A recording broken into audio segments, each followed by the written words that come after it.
Итгэл бол найддаг зүйлсийн маань бодит байдал. Харагдахгүй зүйлсийн баталгаа мөн. Үнэн үгэнд толгуурлаж амьдэрсэн, үннийг үзсэн, сонсон гэрч нар ярьж байна. Баримт яриа нэвтрүүлэг.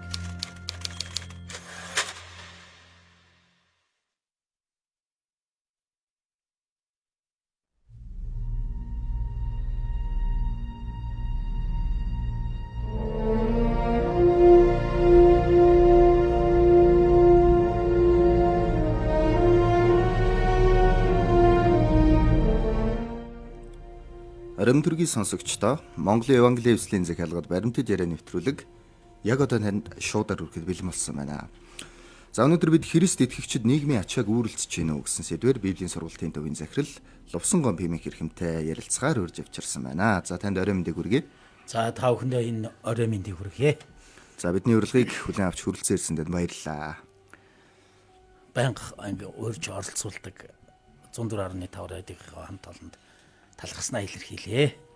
За баярлалаа. Тэгэхээр өнөөдрийн сэдв маань Христ итгэгчид нийгмийн ачааг үүрэлцэж гинөө гэсэн сэдв байгаа. Сонсогчдоо манай нэвтрүүлгийг яг сайхан сонсч эхлэхээс өмнө нэг сайхан шеэр хийчээрэй.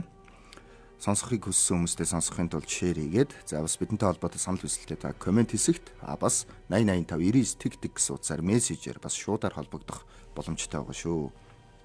За тэгэхээр ер нь бол нийгмийн хариуцлага гэж зүйл хүн болгоны дээр байна. За нэгэнтээ Монголын нийгэм төдийлөн сайн биш. Ерөнхийдөө нэг жоохон дороодсон талдаа байгаад байна, тийм ээ? Яалтчгүй. Энийг бол хүн болго анзаарж байгаа байна. За тэгэхээр яг энэ үед нь одоо нэг унтсан байхад нь өшөглөн гэдэг шиг, тийм ээ?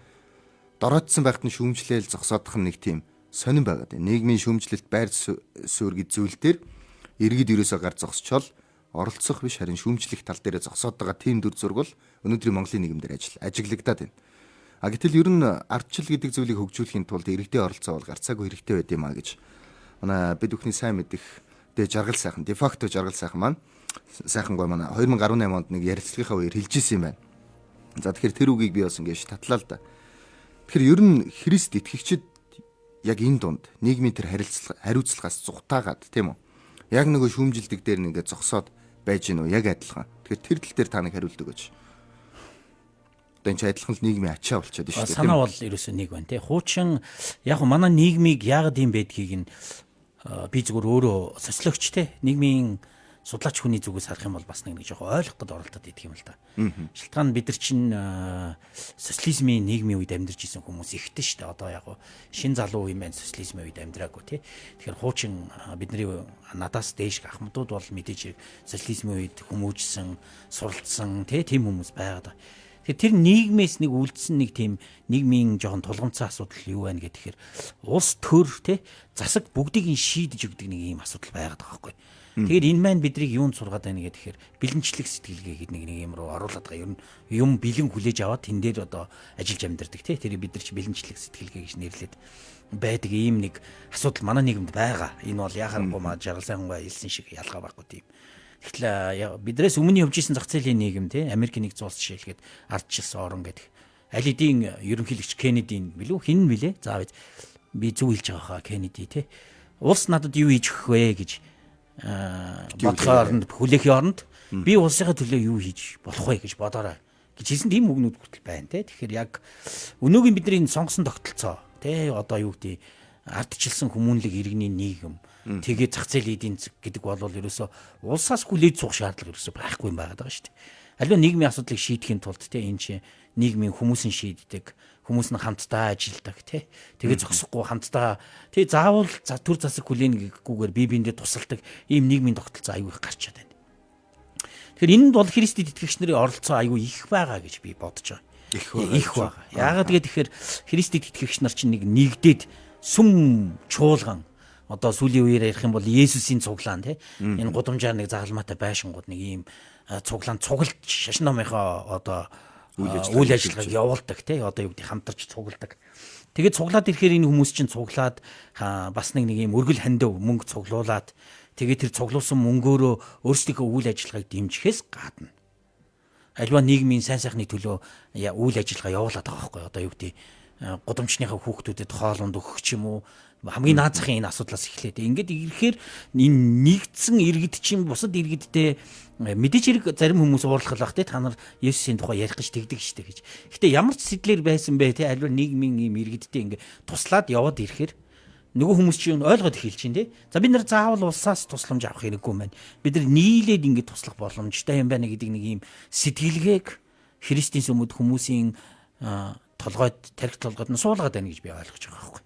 Өөрөөр хэлбэл нэгдээд тусалж байна те. Тэгэхээр энэ дээр ерөнхийдөө энэ маань итгэл үнэмшилтэй их холбоотой байгаад байгаа. Христ итгэлийн итгэл үнэмшилтэй. Яг тэгэхээр Христ итгэлийн итгэл үнэмшлийн гол цөм болсон Библиэлд ерөнхийдөө юу гэж хэлж байгаа вэ гэхээр чи авахаас илүү өгөх нь өрөөлтэй чи бусад хүмүүсийн амьдралд тусал те аль болох чадaltaй байгаа үедээ тусал гэж. Тийм ч учраас энэ нэгдээд зохион байгуулалтанд ороод ингээд туслаад ирэхээр тодорхой хэмжээний санхүү гараа те мөнгө төгрөг цуглараад ингээд болоод байгаа байхгүй.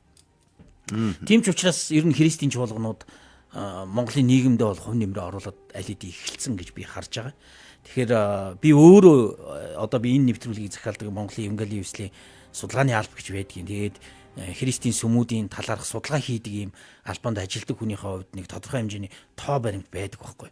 Одоо жишээлхэд цуглаан, чуулган нийгэм рүү хандсан ямар ажил хийж гинэ гэдэг талаар асуулга байгаа. Тэгэнгүүт энэ дээр чи жишээлх юм бол үнчин бэлэвсэн хүмүүс туслах ажлыг одоо юу гэдэг манай Монголд нийт 400-аас 500 чуулган байдаг гэж үзэх юм бол тэр чуулгануудаас 117 чуулган тогтмол хийж байгаа. Үнчин бэлэвсэн хүмүүс туслах ажлыг. Тогтмол. За энэ болохоор бүр баттай тийм юу статистик мэдээлэл. Тэгээд 254 орчим чуулган нь тогтмол бус байдлаар хийж байгаа гэж байна. Нийлээд 360 гаруй цуглаа. Нөгөө 400 гаруй цуглааны чинь баг 80 гаруй хувь нь гадагшаага туслах ажиллагаа ерөөсө тогтмол бус байдлаар хийж байгаа. Тогтмол нь бол 100 гаруй чуулга хийж үнчин бэлэвсэн хүмүүс туслах ажил. За өндөр настай хүмүүсийг халамжлах ажлыг бас хийдэг гэж хэлж байгаа энэ дэр. 102 чуулган тогтмол хийдэг өндөр настай хүмүүсийг халамжлах ажлыг. 272 чуулган тогтмол бус хийдэг. Тэгээ нийлээд 370 орчим чуулган. Бараг дахиад 70-80% тий үнчин бэлэвсэн өндөр настай хүмүүсийг халамжлах ажлуудыг хийдэг юм байна гэдгийг энэ судалгааны асуулгаар бид нар ингээд авцсан судалгаа байгаад байгаа байхгүй. Тэрэн дээр нэмэгдээд энэ өөрөө 2020 оны судалгаа саяхны одоо 2 жилийн өмнөх судалгаа. Тэгэхээр мөн хүмүүсийн хоол хувцсаар хангадаг ажлыг нь 126 чуулган тогтмол хийдэг гэж. Хоол хувцсаар хангах ажлыг. Тэгээд тогтмол бусаар дахиад 217 чуулган нийлээд баг 330 гаруй чуулган хүмүүсийг хоол хувцас хангах энэ ажлуудыг хийдэг байна. Тэгэхээр өөрөөр хэлбэл энэ мань зөвхөн Христийн цуглаануудын тухай ярьж байгаа. Тэгэхээр Христийн цуглааны хажууд бас хүмүүлгийн чиглэлээр янз бүрийн төрийн бус байгууллагууд ийм жижиг байгууллагууд байдаг л да. Өөрөөр хэлбэл Монголын маань нөгөө хууль эрх зүйн маань доктортой учраас цуглаан заримдаа хүмүүлгийн үйл ажиллагаа явуулахаар татвар тайлан тооцоо хийсэнгүй гэдэг асуудал гардаг учраас тэд нар дэрэгдээ нэг ийм төрийн бус байгууллага ч юм уу олон улсын байгууллага ингээ байгуулад энэ ажлыг бас хийж байгаа. Тим хэлбэр ч гэсэн бас байгаа. Тэгэхээр тэр төрийн бус байгууллагууд жишээлбэл энэ дэр ингэж нэг ийм тоога 2015 оны тоо энэ одоо нэлээд эртний 2020-оос 5 жилийн өмнө энэ дэр хүмүүлгийн чиглэлээр 16 олон улсын байгууллага, 2 тусламжийн төв, 2 нийгэмлэг, халамжийн чиглэлээр 11 төрлийн бус байгууллага, 2 төв үйл ажиллагаа яг гол зорилгоор ийм үйл ажиллагаануудыг явуулж байгаа гэдэг нэг ийм статистик байгаад байгаа хэрэг. Тэгээд дээрэс нь манай монголчууд ерөнхийдөө мэдэх бах те Христэд итгэгч нар бол архин донцсон хүмүүсийн дунд аюу их үйл ажиллагаа явуулдаг. Тэгэхээр энэ маань ч гэсэн нийгэм чиглэсэн үйл ажиллагаа шүү дээ тийм биз дээ те. Тэгэхээр өөрөөр хэлбэл архинаас хүмүүсийг гаргаж байна. Тэгэхээр сүүлийн үед би саяхан энэ нөгөө би энд нэг ажил зохион байгуулах гэх маргааш болж байгаа нэг ажил зохион байгуулах гэдэг энэ статистикийг гаргацсан суужсэн чи буюу чи яриад ер нь ийм сэдвэр ярих уу гэдэг. Миний хувьд бол айгүй баяртай байгаа тоххой яхад би өөрөө бэлдээ суужсэн учраас тэгсэн чи энэ дэр нэг ийм архинаас гаргадаг нэг ийм эдгэрлийн баяр хөөр гэдэг хөтөлбөр байдгийг. Энэ янз бүрийн чуулган олон чуулганууд дээр юуны баяр хөөр гинэ? Эдгэрлийн баяр хөөр. Эдгэрлийн баяр хөөр. Нэр нь зүгээр эдгэрлийн баяр хөөр байхгүй. Гэхдээ энэ архинаас гаргадаг ийм Христийн цуглаан доторх хөтөлбөр байхгүй. Зөв. Архинаас гарах нь өөрөө эдгэрэл гэж үзээ. Эдгэрэл гэж үзээ. Эдгэрлийн баяр хөөр гэж нэрлэж байгаа. Тэгэхээр энэ хөтөлбөр 2003 оноос хэрэгжиж эхэлсэн гинэ 2003 оноос. Одоо бас хэрэгжиж байгаа юу? Одоо явж байгаа. Цуглаанууд дотор хэрэгжиж байгаа хөтөлбөр. Тэгэхээр энэ хөтөлбөр ямар ч байсан 3,000-аас 5,000 хүнд үйлчилгээ үзүүлсэн энэ хөтөлбөр эдгэрлийн баяр хөөр хөтөлбөр. Тэгээ эндээс 1200-аас 1300 хүн архинаас гарсан гэдэг энэний үр дүнд. Нөгөө яг ч одоо тий 30% нь ингээ сайн харах юм бол 30 орчим хувийн амжилттай гэсэн үг. Ер нь бол яг архинаас гарахаар аюу хэцүү байгаа л 30 орчим хувийн амжилттай. Тэгээ энэ дундаас 1200-аас 1300 хүн архинаас гараад зогсохгүй 500 орчим хүний амьдрал бол ерөөсө бүрэн өөрчлөгдсөн гэж байна. Амьдрал нь 500 орчим. Яг тэр 30 дундаа 500 тий. Бүрэн өөрчлөгдсөн. Энэ чинь айгүй том үзүүлэлт байна шүү дээ. Ер нь бол яг одоо тийм гэр бүлийн чиглэлээр ч байд юм үйл ажиллагаа явуулаад за тэр дундаас хувь нь бол нэг 15-аас хэтрэхгүй байгаад байдсан шүү дээ. Яг тэр үр дүнд хүрсэн байдал нь тийм ээ. Ямар ч үсэн эдгэрлийн баяр хөөр бол яг 30 орчим хувийн амжилттай. Тэр 30 орчим амжилтын дотроос 50% нь бол амьдрал нь бүрэн өөрчлөгдсөн гэж хэлж байгаа. Тэр 30 доторх 50%. Тэгэхээр эргэж бусдгал юм байна л да архины хамааралтай хүмүүс. Тэр дундаасаа яг одоо яг бодит тоогоор 50 орчим хүмүүс энэ 500 дотроос дахиад 10% нь гэсэн 50 орчим хүмүүс эргээд бусад хүмүүсийг архинаас гаргадаг тийм хөтөлбөр хэрэгжүүлж байгаа. Нөгөө арх чинь тий гудамжинд явж исэн хүмүүс чинь эргээд бусдыг одоо ийм гаргадаг хөтөлбөр хэрэгжүүлж байгаа гэсэн ийм нэг тоо баг. Тэгээд үүнд өнгөрсөн хугацаанд яг энэ хүмүүст хүрэхийн тулд 60-аас 70 цуглаа ажилласан гэдэг. Нөгөө нийт одоо 500 гаруй чуулганаас шүү дээ тий 60-аас 70 цуглаа ажилласан. Тэгээд тэрэн дотор 12 төв байгуулагдаж энэ үйл ажиллагаа явуулж байгаа. Тэгэхээр өөрөөр хэлбэл энэ архинаас гарна гэдэг маань ажил орлоготой болно гэсэн үг. Амьдрал нь өөрчлөгдөх гэсэн үг байна шүү дээ. Гэр бүл нь өөрчлөгдөнө гэсэн үг. Үр дүнд нь гэр бүлийн хүчирхийлэл байхгүй болно. Үр хүүхдүүдийн амьдрал нь сайжирна. Өөрөөр хэлбэл нийгэмдээ иймэрхүү хувь нэмэр оруулж байгаа л гэсэн юм тоо баримтууд одоохондоо надад байна. Арх өнгөт одоо гэр бүлд нь давхар хамаарал үүсдэг шиг архинаас гарахт нь бас гэр бүлд нь эерэг хамаарал үүсэх нь шүү дээ, тэ.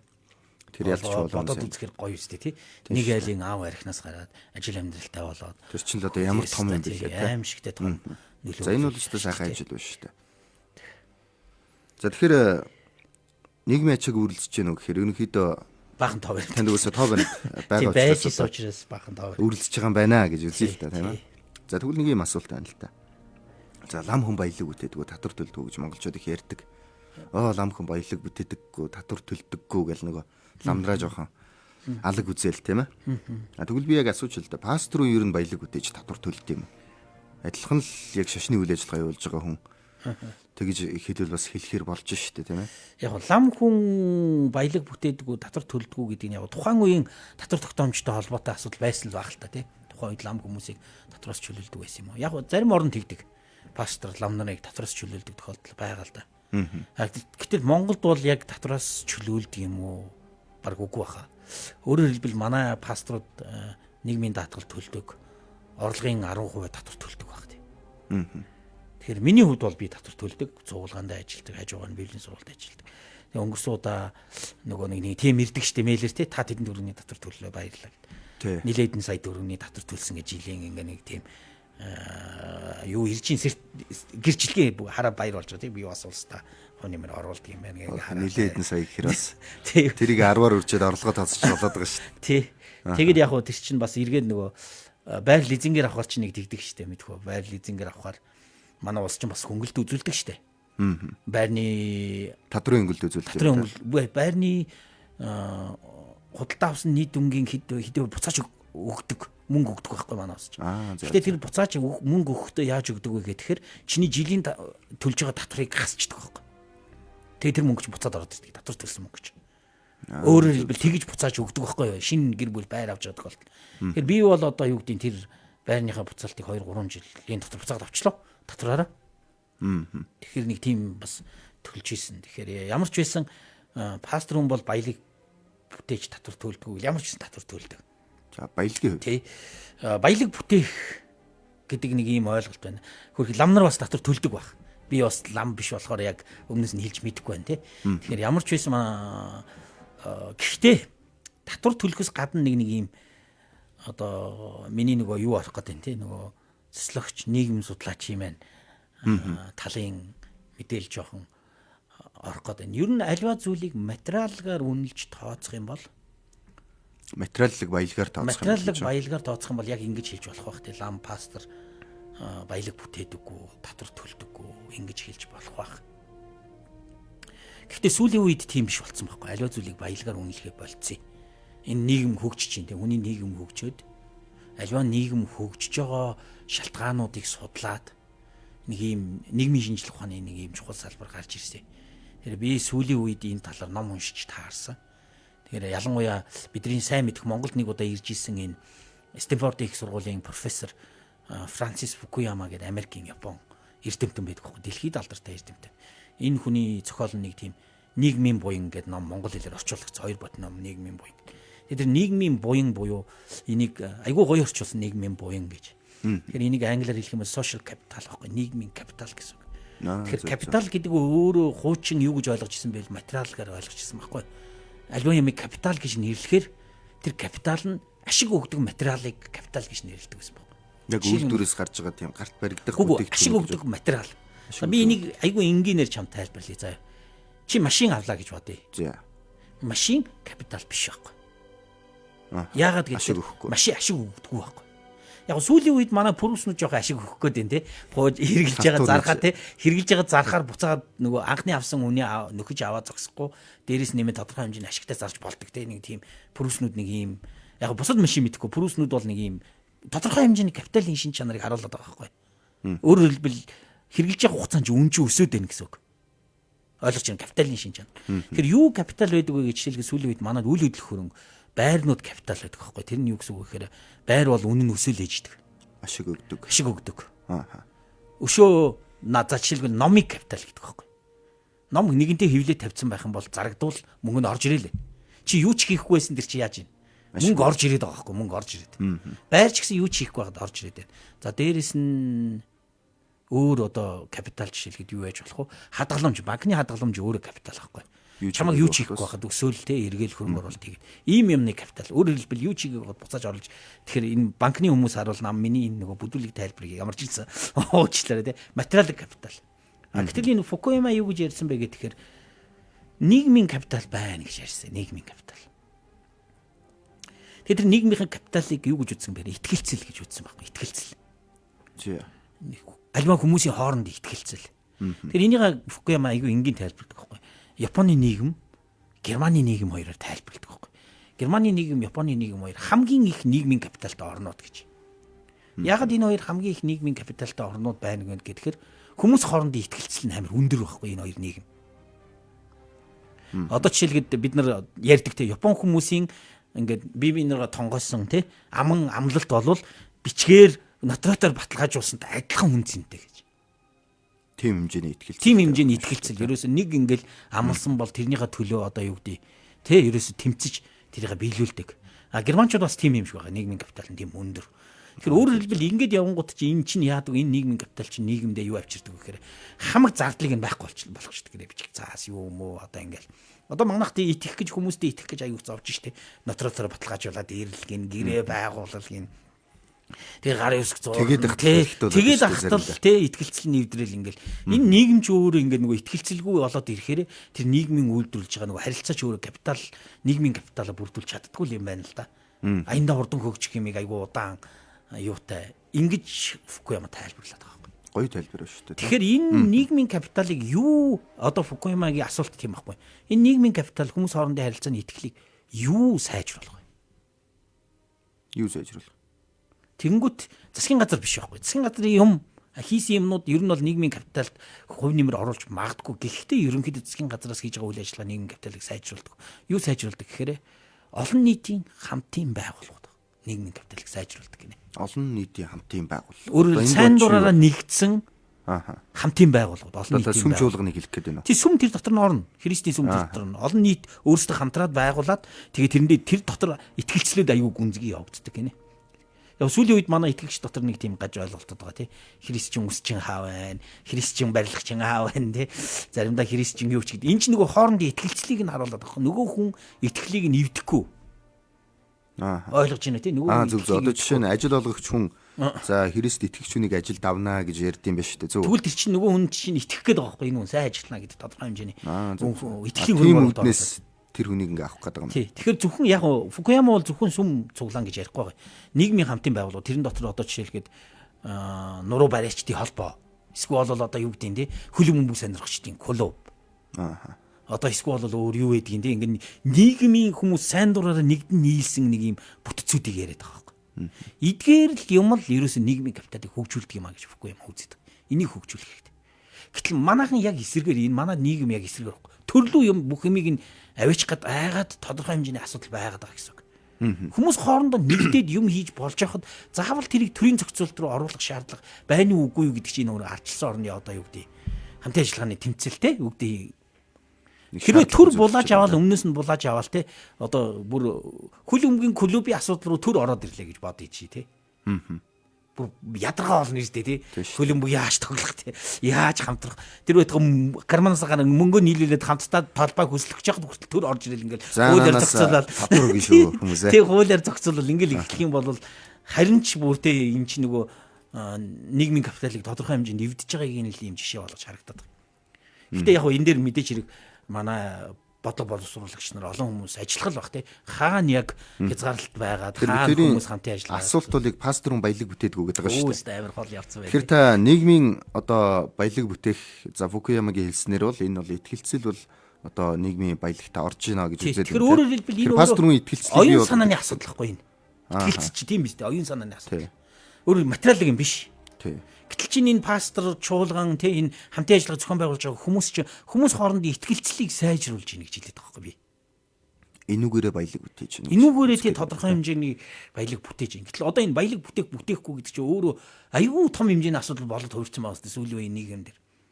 Нийгмийн оюун санаанд нөлөө үзүүлэхтэй өөрчлөх ийм асуудал орчиж байгаа. Тэгэхээр энэ талаас арах юм бол магадгүй манай ламнар яаж хүмүүсийн хоорондын итгэлцлийг сайжруулах юм ба мэдэхгүй тий. Гэтэ ямар ч байсан тодорхой хэмжээний энэ ингээд сайн дурын хамтын ажиллагаанууд чинь ингээд хүн нийгмийн хоорондын итгэлцлийг сайжруулад байна. Энүүгээрээ өөрөөр хэлбэл миний дүгнэлт бол тодорхой хэмжээгээр баялаг бүтээгээд байна гэж хэлж байгаа. Одоо нэг юм юу байгаа шүү дээ. Баялагтай эзэн Монгол гэдэг манай нэг ардын намын сонгуулийн өрөө нэг гарсан шүү дээ. За тэгээд тэр маань яванда за Монгол улсын баялаг гэдэг бол ерөөсөө юу биш ээ. Газрын баялаг биш ээ. Газрын хэвлэл биш ээ. Харин Монгол хүн гэдэг бол Монголын баялаг юм аа. Гэж ингээ урайга тайлбарлсан тийм үү? Тэгэхээр Монгол хүн жишээ нь одоо Монголын баялаг гэж үзлээ гэхэд Монгол хүнийг босгон байгуулах тал дээр Христийн чуулган хэр оролцож байна. Айгүй хөгжүүлэх тал дээр айгүй их юм хийж байгаа шүү дээ. Яг хувийнх нь хөгжил. Тийм хувийн хөгжил тал дээр их олон юм хийж. Тийм яг уу нэг талаар энэ маань хариуцлагаас бултаж байгаа юм шиг санагдаж байгаа ардын намын тийм одоо хуучин бол өөр баялагч одоо хувиргаад гэхдээ л яг уу тэгж ярьж байгаа ч гэсэн яг үнэндээ тийм биз дээ. Хамгийн дуусаж дундаршгүй баялаг гэдэг бол хүний сэтгэлгээ, хүний хөгжил энэ төрлийн асуудал байгаад байгаа юм. Тэг харж байгаа шүү дээ бид нар Япон. Тэр үед Сингапурыг бид нар сүүлийн үед айгүй их ярьж байна. Манай ерөнхий сайд очиод ирсэндээ Сингапур. Тэнд баялаг газрын баялаг юу ч байхгүй Сингапурт. Тэнд зөвхөн хүмүүсийн оюун санааны бүтээл те ийм юмнууд Израиль энэ улсууд байна шүү дээ. Хүмүүс нь хөгжиж өндөр хөгжих тусам тэнд чинь баялаг бий болоод байгаа хгүй. Яаж игээд бий болгоод шүү дээ тэр хүмүүст. Үнэн те тэр талаас харуул үнэн байна. Энэ дунд ч нөгөө нэг социологийн эрдэмтэд те эсвэл бол энэ нийгмийн судлалын эрдэмтэд яг ийм нийгмийн баялаг байдгийм байна гэж хэлээд байгаа. Хүний хоорондын итгэлцэл, оюун санааны нийгмийн баялаг. Яг одоохондоо энэ бүр нэг юм тогтсон онол монол болоогүй л дээ. Ерөнхийд ийм нийгмийн ийм дүгнэлтүүд яваад байгаа сүүлийн үед. Одоо энэ Францис Фукуяма ч хүртэл ингэж хэллээ. Ийм юмнууд байдгийм байна гэж хэллээ.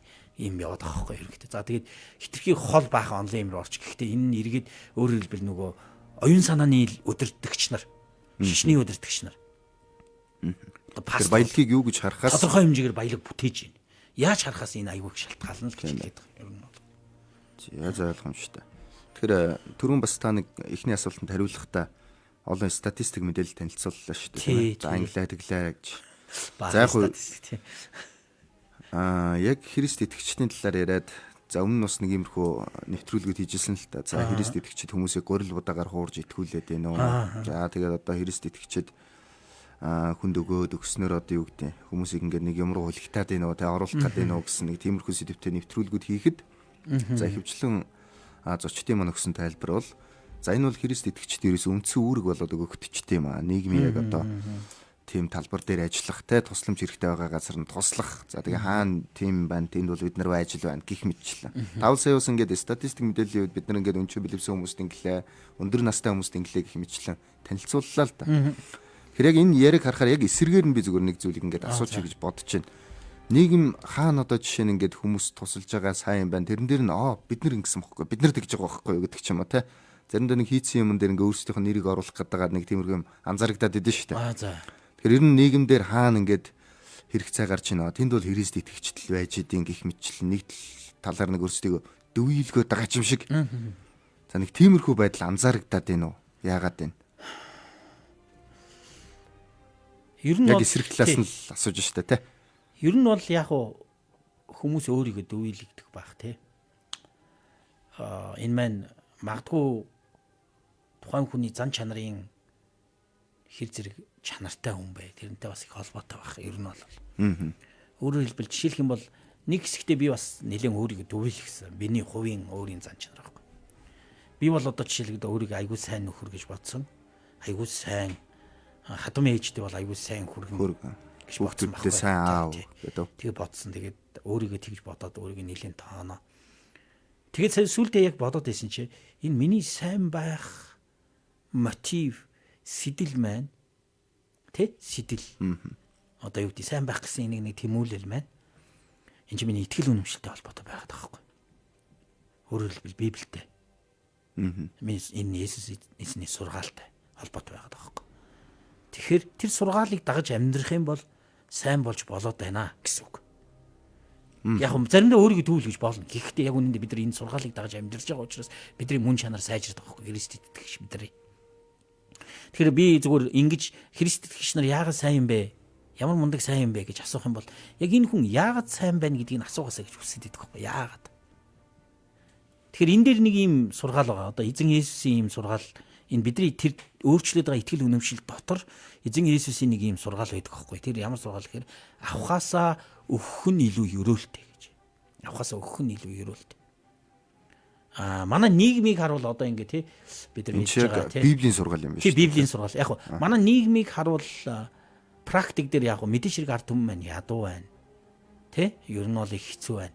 Гэтэ ингээл сая манай хангаа аваргын шивга тарааж байгаа тий ингээл хүмүүсийн хувцс мунар тарааж байгаа ингээл харах юм бол ихэнхдээ хүмүүс өгөхөөс авах нь илүү ёроолтой гэж бодоод байгаа байхгүй Монгол хүмүүс.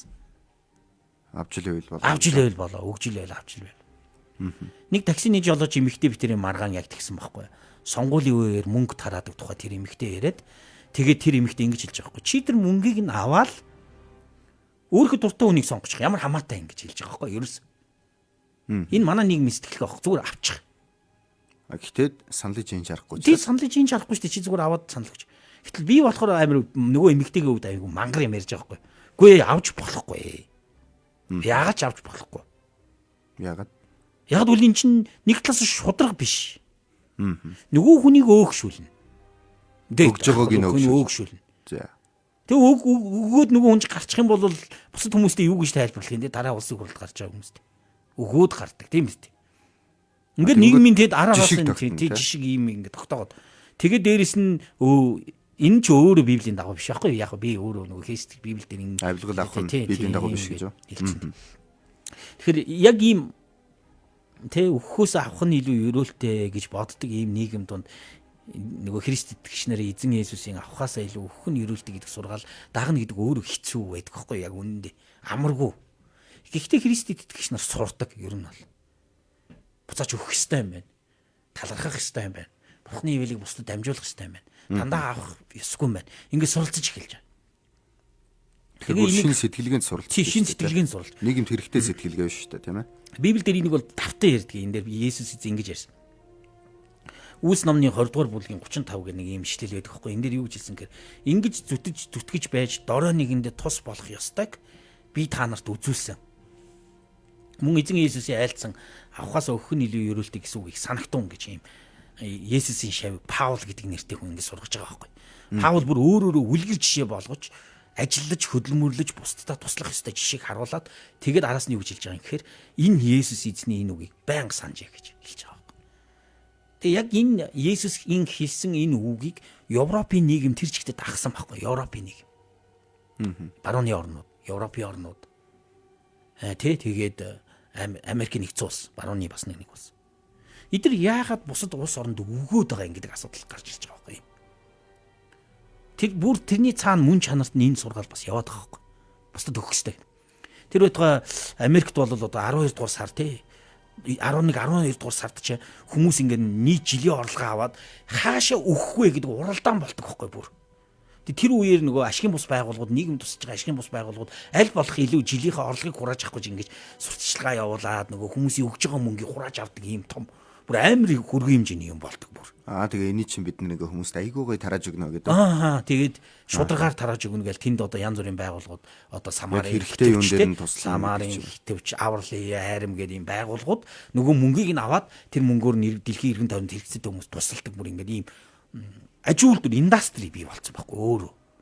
Гол нь ашиг юм бос бид нар. Ашиг юм бос, ямар ч ашиг юм бос. Нийгмийн сайн сайхны төлөө. Тэрэн дээр сайхан дөрүүлээд баяжаад авъя гэж бодохгүй юм шүү дээ, тий. Үгүй чи яг тий өөрийнхөө юун дээр. Манайд бол яг тийм энэ газ аваад сайхан баяжчих гэх юм гарч ирж магадгүй л юм тий. Яг нэг ийм юмнуудыг хийж байгаа ийм байгууллагууд жишээлхэд дэлхийн зүүн биш тий.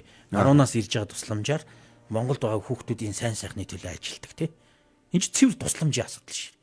Нөгөө барууныхын чи юу бодоод тусалж байгаа юм? Энд чи яг л нөгөө мөн чанартаа өгөх нь илүү ерөөлтэй гэдэг тэр хүмүүс чи ойлгочод өгöd байгаа байхгүй.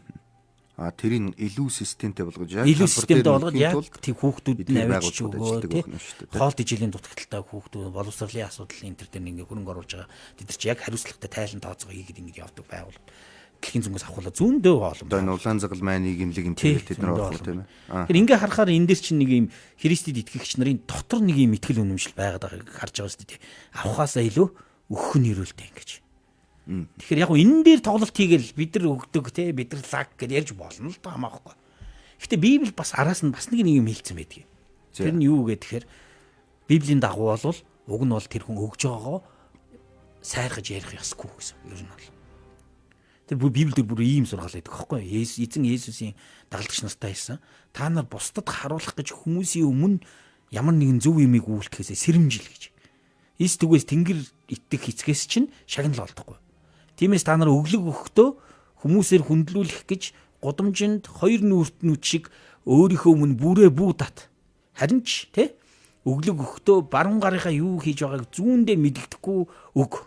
Өглөг чинь нууц байхын тулд бөгөөд нууцаар оршигч эзэн чинь буцааш төлнө гэсэн утгатай ийм ишлэл хүртэл байгаа. Тэр өөрөөр хэлбэл итгэл үнэмшлээ дагаж өгж байгаа хүмүүс бол уг нь бол нэг тийм ийлэг зарлаад байхгүй л гэсэн үг ер нь бол. Тэгэхээр ер нь нэг зарлдгүй юм байна тийм үү? Ерөнхийдөө та одоо сая одоо ингэж хэлчих болдго юм уу? Жинхэнэ өгж байгаа итгэгч нар нэг тийм бүрээ үлээж зарлж марлдаггүй ер нь бол. Итгэгч жинхэнэ итгэгч хүн өгж байгаа бол гэсэн л утгатай ер нь. Та тэгвэл сая баахан юм зарлаад жоохон буруу юм хийсэн үгүй? Үгүй барууны нийгэм чи өөрөө одоо ийм Христ итгэлийн дараагийн нийгэм рүү орчод байгаа. Өөрөөр хэлбэл энэ дээр бас нэг тайлбар хэлж болно. Нэг пост Christian society гэдэг одоо Христ итгэлийн дараагийн нийгэм рүү орж. Мөн чанарт нь Христ итгэлийн юм яваад байна. Одоо юм өгөөд байна тийм биз дээ. Гэхдээ тэрэн дотор Христ жинхнээс итгэдэг хүмүүсийн тоо амар цөөрцөн баг. Зүгээр амьдралын хэм маяг нь тийм болцсон. Зөв. Одоо барууны нийгэм гэдэг чинь хүмүүст ингээд юм өгдөг, тусалдаг ийм нийгэм. Тэгсэн мөртлөө тэр нь бүр ингээд зан чанар болцсон тий. За энийг угаасаа нэг хүмүүс зарлах юм бол муухай айдэр гэдэг идэр чинь ингээд бодцсон юм нийгэм болчихж байгаа байхгүй өөр нийгэм. Тэгэхээр тэр статистикийг би аягүй сайн ярьлаа тий барууны нийгмийн статистик. Тэгэхээр бидний сэдв бол Христ итгэгчид одоо нийгмийн ачааг үүрэлцээд ийнө гэсэн сэдв байгаа шүү дээ тийм ээ. Тэгэхээр ер нь нийгмийн оролцоо хэрэг байна вэ гэдээ одоо цаад утга нь бол тэгж харагдаад байна л да. Нийгэм дээр нь иргэд оролцох юм бол ардчилсан тогтолцоо хөгжихэд илүү хэрэгтэй байгаад байна гэж. За тэгэхээр одоо өгөх гэдэг нь бусдад туслах гэдэг нь өөрөө нийгмийн оролцооны нэг хэлбэр байлаа гэхээр энийг ингээд нууцаар хийгээд хүмүүст одоо те Библиэл дээр ингээд нууцаар хийгсэн бохгүй юу гэдэг. Нууцаар ингээд хөвдөө хийгээд тах юм ч юм уу. Бас хэр зөв юм бол ер нь бол одоо жишээ нийгмийн байгууллагуудаар туслаад ч юм уу те хороо хорин баг дүүрэг юу гэдэг тэд нартайгаа хамтраад за бүгдээрээ ийм хэрэгжүүлээ энэ төр гэсэн тийм маягаар явах юм бол илүү гоё байх юм шүү. Энэ дээр та нэг богино хариулаач. Ер нь Христ итгэгч нар бид нар аюу сайн суралцж байна сүүлийн үед.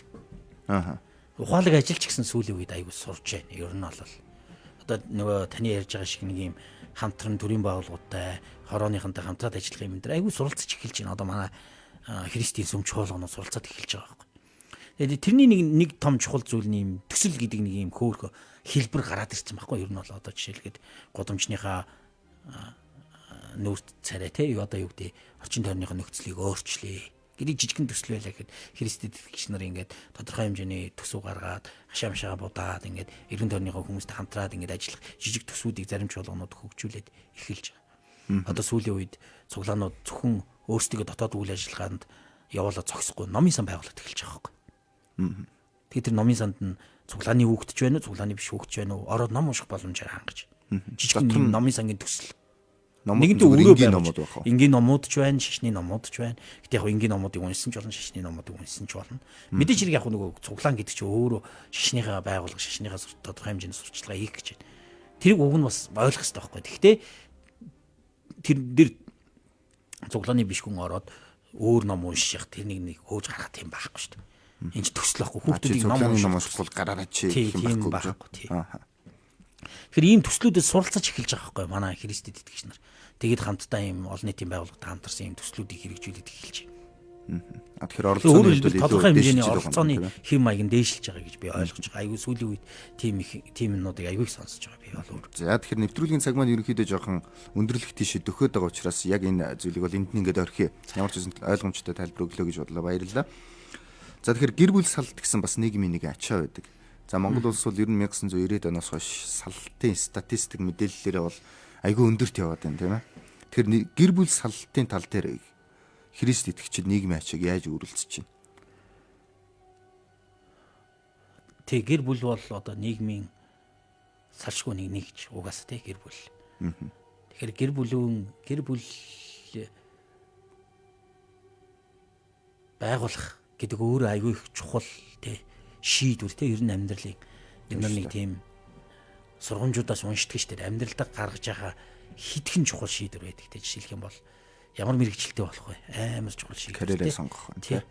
Хинтээ суух вэ? Бас амар чухал шийдвэр тий. Ер нь бол яг л эн чин цуг амьдраад хэдэн 10 жил цуг амьдрах хүнээ сонгож байна тий. Тэр яг энэ дээр би зөвхөн сүүлийн үеийн нийгмийн энэ хараад жоохон харамсдаг. Ер нь бол айгүй хүмүүс шийдвэр гаргахдаа айгүй хийсвэр шийдвэр айгүй их амархан гаргаад байгаа юм да гэж. Тэ хинтээ ч хамаагүй сууж болно.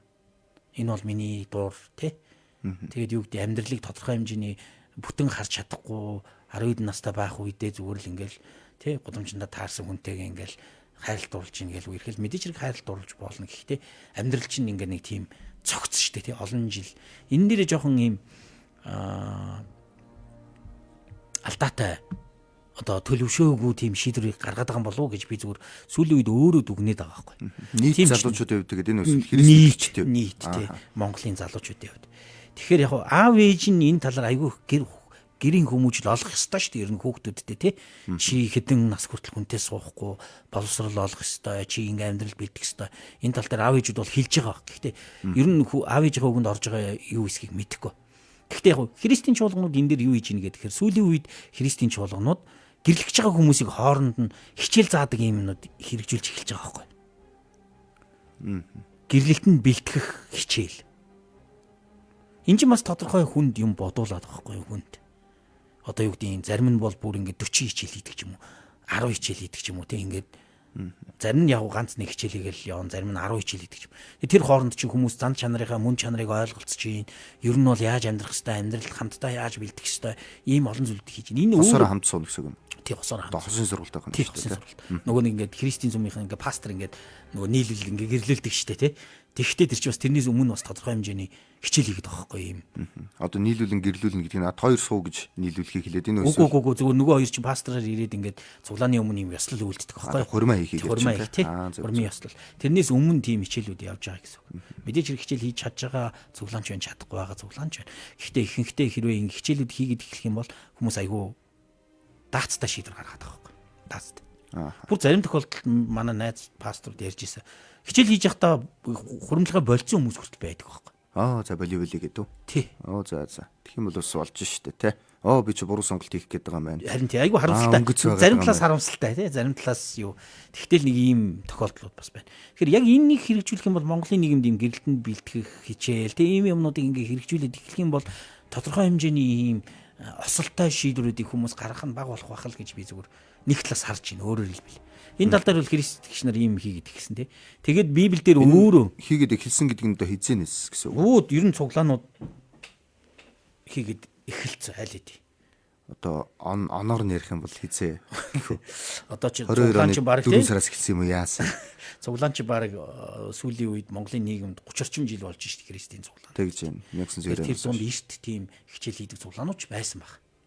Яг хаана яаж эхэлснийг бол би мэдэхгүй шүү дээ. Зөндөө олон цуглаан байгаа учраас. Чи манай цуглаан жишээлгээд бас хийгээл эхэлж байгаа байхгүй яаж. Хурмаа хийх гэж байгаа хүнтэй заавал хийх хэрэгтэй юм байна ингээд ойлгоод. тий. Тэгээ бас Танах жишээ нь эзэнээс хийж эхлэв. миний мэдж байгаагаар би ч одоо гадаад яв сураад ирсэн. Тэр үеэсээ хойш одоо энийг хийн л гэж явж байгаа байхгүй. Ийм хийх хэрэгтэй юм байна гэдээ ойлгоод. 2015 оноос. 7 жил. Ерөнхийдөө нэг тэр авцсан. 2005-аас 15 оны хооронд ингээл бүх энэ тэнд янз бүрээр хийгээл явж байгаа юм байна шүү дээ, тийм ээ. Тэгэхээр Христийн чуулганы хувьд жишээ нь чуулган дотор гэр бүл салтын хувь нь хэр байгаа тийм. Христэд итгэсэн хүмүүсийн хувьд. За одоо нийгэм бол ийм статистик бол байхгүй.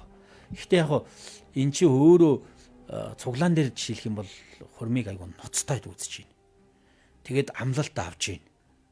Тэр амлалт нь бүр юм байдаг байхгүй юу? Тэ өвчин зовлон юу ч тохиолдсон тэ салахгүй гэдэг амлалтыг зарим нь мэдээж хэрэг амлалтаа сахихгүй ч хүмүүс байх л да. Яг тааж мэдэхгүй л байна. Гэхдээ эн чинь бүр чуулган ч өөрөө энэ гэрэлтийн асуудлыг аягүй ноцтойд үзээд тэгээд гэрэлтийн талаарх семинарууд ч хүртэл хийж байна. ноцтой гэдэг нь та нухацтай гэж хэлдэг юм. Зөв. Христийн сургаал дээр жишээлх юм бол ийм сургаалууд байдаг байхгүй. Нэг нэгэндээ захирагд, эхнэрүүдээ, нөхрүүдээ захирагд, тий? Эхнэрүүдээ, нөхрүүдээ захирагд, нөхрүүдээ, эхнэрүүдээ хайрал, тий?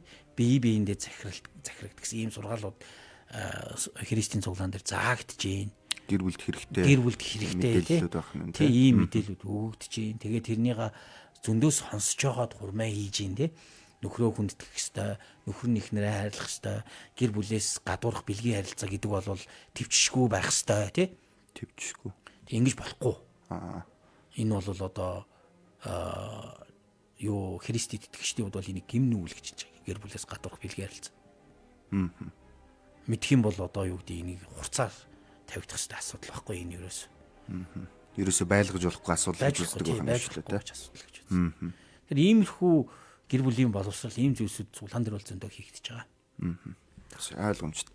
За тэгвэл одоо сүүлийн үед гараад байгаа бас нэг асуудал маань монголчуудын хувьд нэг амиа оролтын асуудал болчиход байна л та. 2016 онд Монгол улс амиа оролтын яг өссөн үзүүлэлт дээр дэлхийд 3-т орж ирсэн юм байна. За 2017 онд бол Азида 2-т орж ирсэн юм байна. За 2020 оны байдлаар бол за дэлхийд 18 жагссан байгаа юм байна. Азиуд ер нь бол өндөр байдаг учраас Азид наваад үзэх юм бол Азидаа бас нэлээ өндөртөө ороод байгаа юм байна. За тэгэхээр амиа орлох гэдэг бол одоо яг энэ индексээр наваад үзэхээр Монгол улс одоо энгийн түвшнээс айгүй дээгүүр амиа орлоод байна л та. За тэгвэл энэ бас нийгмийн нэг ачаа гэж үзэх юм бол Христ итгэгчид энэ тал дээр хэрхэн тусалдаг вэ? Заавал хүмүүс ойлгохдоо Христ итгэгчид чинь харин ч ингээ амиа орлтыг дэмжиж тэдэг шүү дээ. Тэ Христэд итгэхээр ингээ залуучууд хүүхдүүд амиа орлоод ина гэж яриад байдаг. За энэ тал дээр та яг юу гэмээр? Саяхан манай нэг тийм сэтгэл зүйн яг энэ голдуу сэтгэл зүйн асуудал гэж хараад байгаа. Ер нь бол амиа орлтын асуудал. Тухайн хүний сэтгэл зүйн боловсролтой холбоотой. Сүүлийн үед яг сэтгэл зүйн юмнууд аюу их яригдчих штэ тий. Ер нь одоо нэг ийм амьдрал тулгарсан асуудал, бэрхшээл, зовлон эдрийг төвчих хэрэгтэй нэг тийм үе байна тий. Одоо чи. Одоо би бол сандаг байхгүй. Манай 10 жилийн ангийн залуу амиа орлцсон. 10 жилийн ангийн залуу амиа орлцсон. Тэр чи одоо өсвөрийн наснаас тэг өсвөрийн наснда найз охинтойгоо муудалцаал байшин дээр гараад өсөрчиж байгаа байхгүй. Одоо тэр муудалцааныг бол одоо амнаасаа илүү гэж үзэж байгаа юм уу? Тийм нэг тийм одоо сэтгэл зүйн хувьд те тэрийг төвчиж чадхааргүй тийм хэмжээнд тулцсан ийм асуудал байна. Сүүлийн үед тэр сэтгэл зүйн байгууллагын ямиг орчуулж байгаа нэг тийм гарч ирсэн л да. Статистикийн хувьд амиа орлолт гэдэг голдуу ер нь бол депресснээс болдог те сэтгэл зүйн ийм хурц депресснээс болдог. Тэр депрессийг хэрхэн даван гарах вэ гэдэг дээр сэтгэл зүйн зөвлөгөө өгөх хэрэгтэй. Дээрээс нь одоо ингээд оролдлогуудын тухай айгүй их ярьд юм билээ. Ер нь бол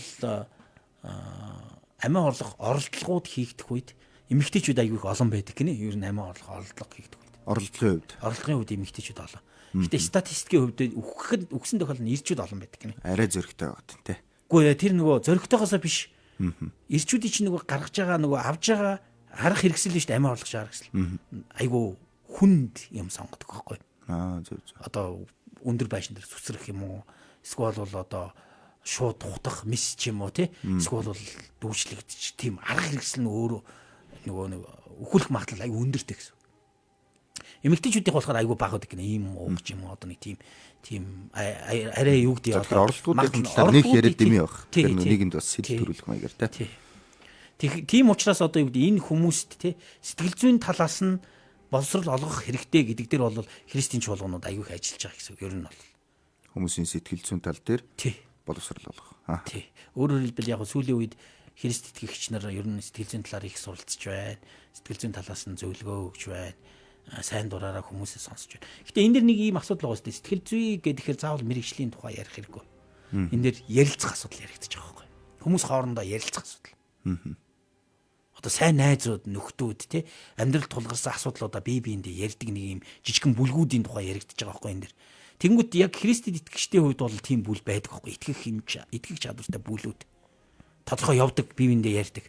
Гэтэл түрүүний таны өмнө хэлсэн итгэлцэл бий болсон бүлгүүд. Өөрөөр хэлбэл гэтэл Христэд итгэгч биш хүмүүсийн хувьд бол айгүй итгэлцэл айгүй бага байхгүй. Хинд хэлэх юм блэ?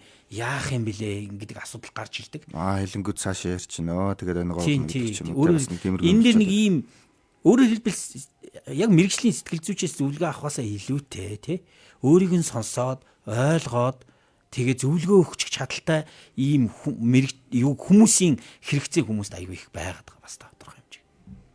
Энэ бол христийн чуулганууд энэ нөхцөл байдлыг хангаад байна гэж би зүгээр хэлэх гээд байгаа юм л та.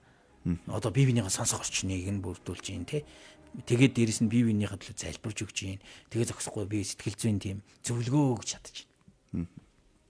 Хүмүүс хоёр дахь хэсэг нэг юм байсан шүү дээ. Хүмүүс одоо Христэд итгэхээр хүмүүс илүү амиа орлох нь их болоод байна. За яагаад вэ гэх юм бол одоо нөгөө деважинд очно гэж ярьчдаг. Тэгэнгүүт хурдхан деважин руу очигээд надад ч амиа орлож байгаа байхгүй тий. Гүү энэ одоо ойлголт байгаад байдсан шүү. Монголын нийгэмд нэг дээр үед байсан нэг тийм одоо юу гэдэг буруутгал тий. Тэрнээс болсон юм шиг байна. Би тэр энэ бол ойрын үед бол ерөөсөй байгаагүй. Нилийн анх Христ итгэлийг дөнгөж эхэлж явах үед л нэг тийм цахавчэд үлдээсэн юм яасан нэг тийм асуудал гарсан юм шиг байна. Тэгээ тэрнээс болоод ийм цуу яриа айгүй их тархсан. Гэхдээ яг үнэндээ Христийн сургаалыг харах юм бол цуглаанд явдаг хүмүүсээс та нар өөрсдөө асуугаад үзэх юм бол цуглаан дээр хизээч амиа орлох гэж сургадаггүй байхгүй юм чи. Яг тэгэхээр энэ чинь бүр Библийн эсрэг сургаал байхгүй. Библи ч өөрөө юу гэж хэлж байгаа юм бэ гэхээр Библи өөрөө хүний амийг хайрлах ёстой гэж үздэг байхгүй. Хүний амийг хайрлаж хамгаалах ёстой. Тэр байтугай манай Христэд итгэгч нар чи абортын эсрэг тэмцдэг шүү дээ. Тэ аборт гэдэг чинь тэ нөгөө хэвлийд юу амиа олж байгаа үр хөвөрлийг устгахын эсрэг Христ итгэгч нар тэмцэж байгаа. Хүдэ амиа хорлол гэж сургадаг байсан бол тэрний эсрэг тэмцэх шаардлага байхгүй шүү дээ яг үнэндээ тийм биз дээ. Хүн биш хүн болоогүй байна гэдэг чи үздэг ч юм.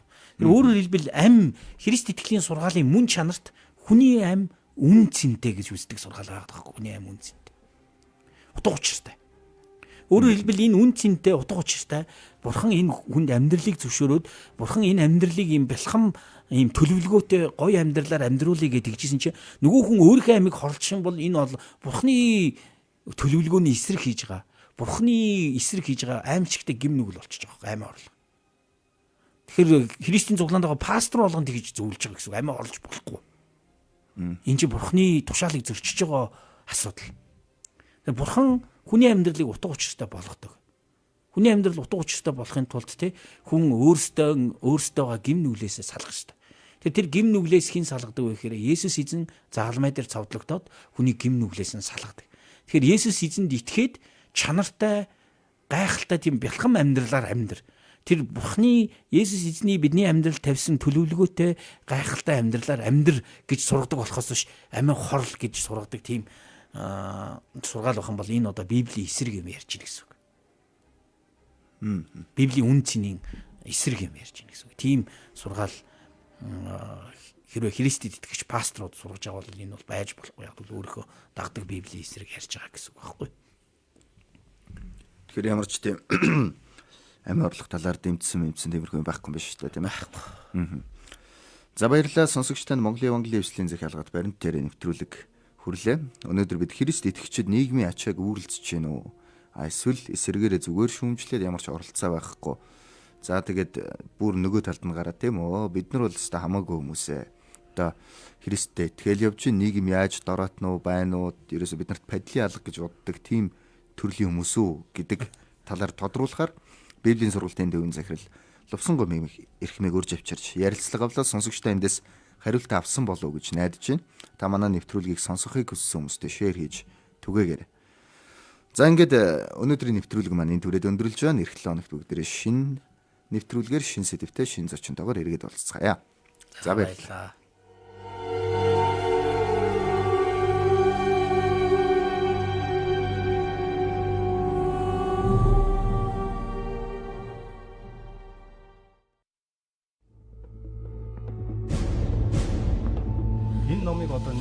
Түүхэнд хамгийн их баримттай нотлогоотой яриаг их сурвалжтай ярина.